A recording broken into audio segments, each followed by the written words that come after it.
Ya, secara nama ya, kondang ini singkatan dari kopiah tuntung pandang. Tapi dia ada sebuah kata generik yang untuk mengidentifikasi produk khas tanah laut. Kondang ini muncul di latar belakangi kondisi COVID yang menimpa daerah kita, termasuk nasional bahkan dunia di tahun 2020 ya, 2020. Saat tahun 2021 kita mendapatkan amanah atau instruksi dari Pak Bupati agar UMKM dan IKM itu melakukan terobosan kreativitas, dan saat itu yang kita amati produk IKM yang mengalami tekanan, tersuffer, tidak ada penjualan atau turun drastis itu adalah baju sasirangan, kain sasirangan.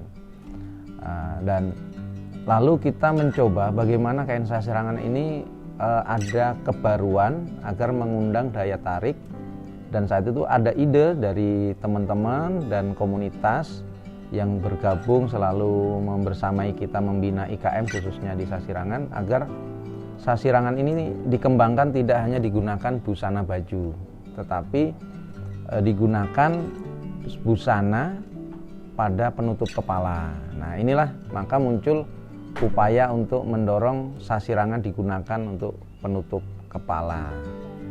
Begitu. Kita sama-sama lihat, boleh saya lepas ya.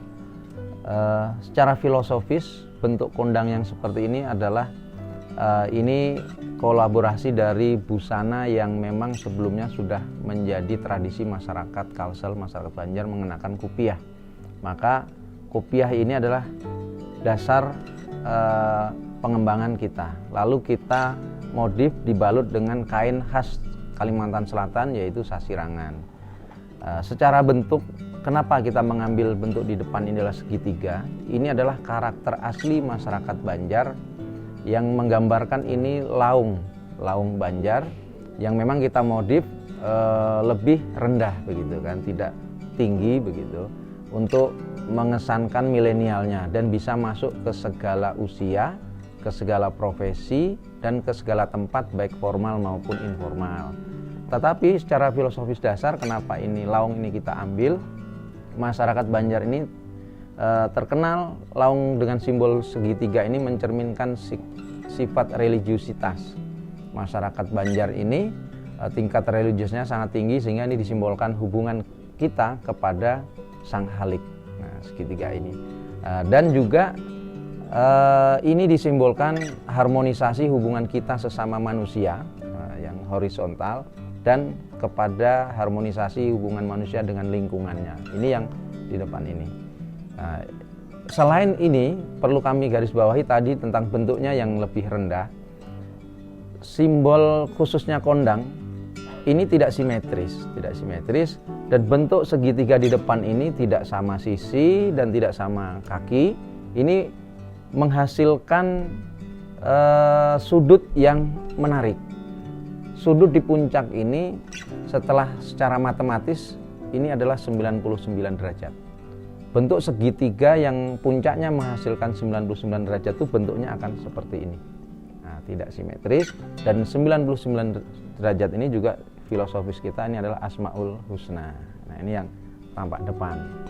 Nah, sementara kalau kita lihat tampak samping, ini ada dua lilitan yang sejajar. Ini mensimbolkan keanekaragaman warga di tanah laut, baik suku, profesi, dan adat istiadat yang cukup beragam di kabupaten kita. Nah, ini simbol sana akan membentuk lingkaran yang akan melilit ini, membentuk ikatan persatuan warga tanah laut begitu. Nah, dan diakhiri di bagian belakang akan ada dua ikatan.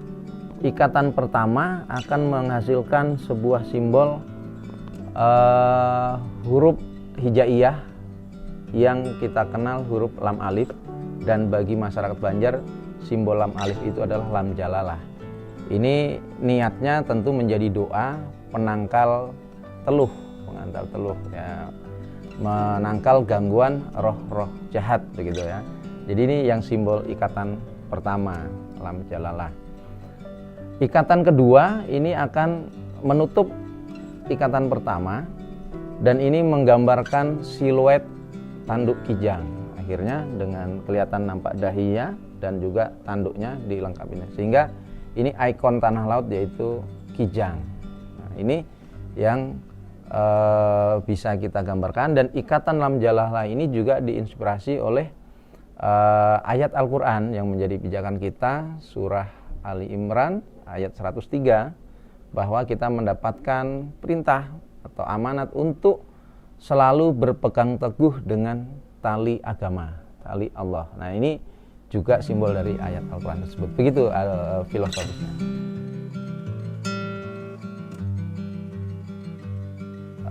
Pengrajin kondang ini ada 32 orang yang gelombang pertama kita latih, dan dari 32 ini ada yang berhimpun ke rumah produksi, totalnya 28 IKM.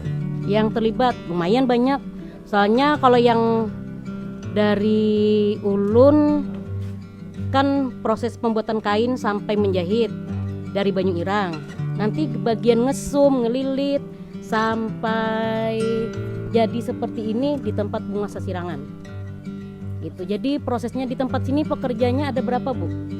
Ada 3 lah, 3 orang. Kalau di tempat ulun lumayan sih, juga penjahitnya ada. Kalau untuk kain kan ulun aja yang menyediakan.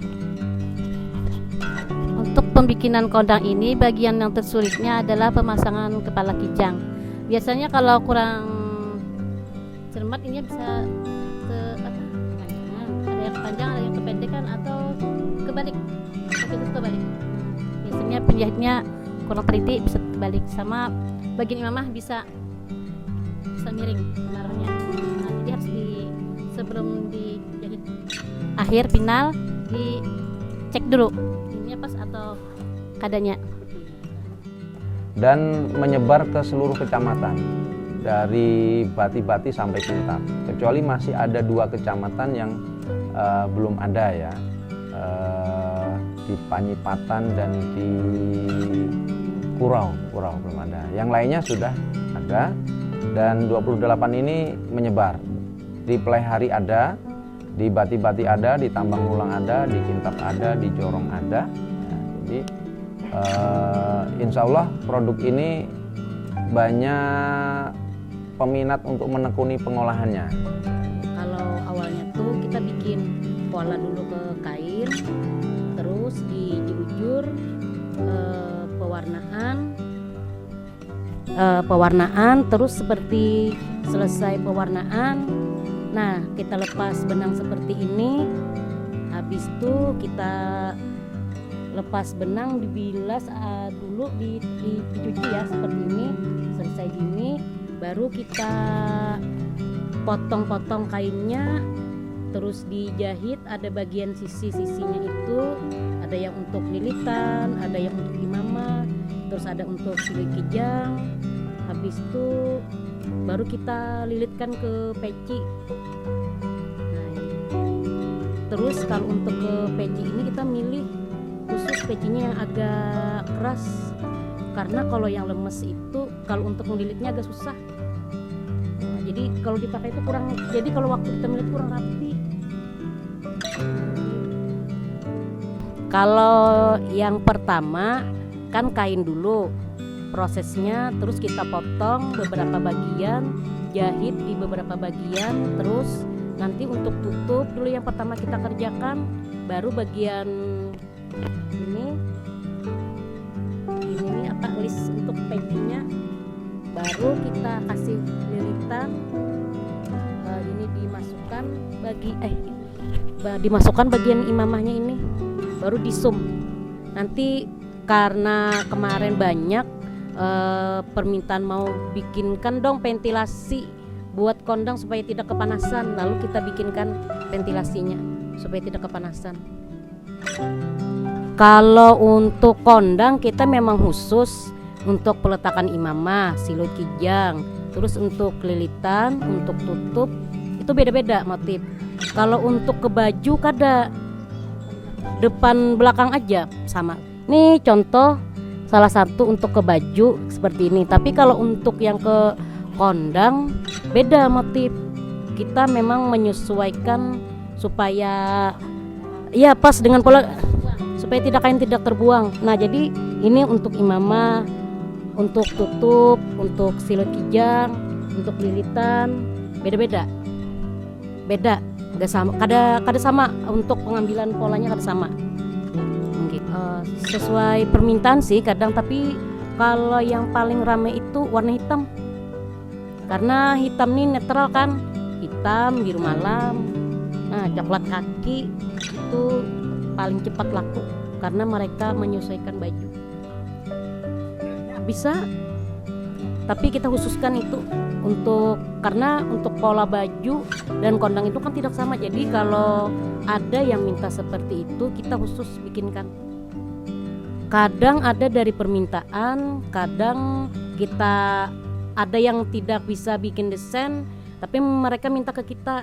Nah, bisa nggak bikinkan desain motifnya yang terbaru? Jadi kita tuh harus tampilkan nih ada beberapa pilihan, ada 6 misal. Nah, pilih yang mana? Nah itu. Tapi kadang ada juga mereka punya desain sendiri, bisa nggak bikinkan seperti ini? Nah itu. Ya, karena ini adalah produk khas budaya dan ini kita promosikan di setiap saat. Dan alhamdulillah Pak Bupati, pemerintah Kabupaten Tanah Laut menjadikan ini uniform wajib pada setiap hari Kamis kan gitu. Melengkapi busana sasirangan yang dikenakan, kepada ASN diwajibkan memakai kondang. Dan walaupun diwajibkan pada hari Kamis, kami lihat, kami perhatikan kebanggaan para ASN dan warga Tanah Laut yang lainnya untuk mengenakan ini cukup luar biasa, sehingga distribusi umumnya banyak tentu masih lokal, tetapi juga ada permintaan-permintaan dari luar Kabupaten Tanah Laut, bukan hanya ingin memakai kondangnya, bahkan permintaan untuk melatih. Artinya produk ini akan diduplikasi, direplikasi di tempat lain. Tentu kita sebagai warga Tanah Laut harus bangga bahwa ini munculnya dari Tanah Laut dan mereka berminat mengolah, bukan hanya memakai. Termasuk dalam event-event, dalam diplomasi kita keluar daerah, Pak Bupati, pemerintah Kabupaten Tanah Laut juga mengenalkan kondang ini dikenakan di setiap rapat-rapat koordinasi di tingkat nasional, di tingkat provinsi. Ini ASN Tanah Laut selalu mengenakan peci kondang ini gitu. Dengan harapan ini sebaran penggunaan ini lebih bisa menasional nanti gitu. Kondang bukan sekadar penutup kepala, tapi juga membawa banyak makna di baliknya. Kondang telah menjadi ciri khas dan kebanggaan Tanah Laut. Pewarnaan dan motif melalui teknik ekoprint dapat diperoleh dari daun-daun alami seperti tebu buya, daun kacang parang, kenikir, eukaliptus, ilalang, maupun bunga-bungaan seperti bunga mawar ataupun kenanga. Mari kita dukung kondang sebagai produk UMKM yang menggerakkan perekonomian agar kondang terkenal hingga kancah internasional.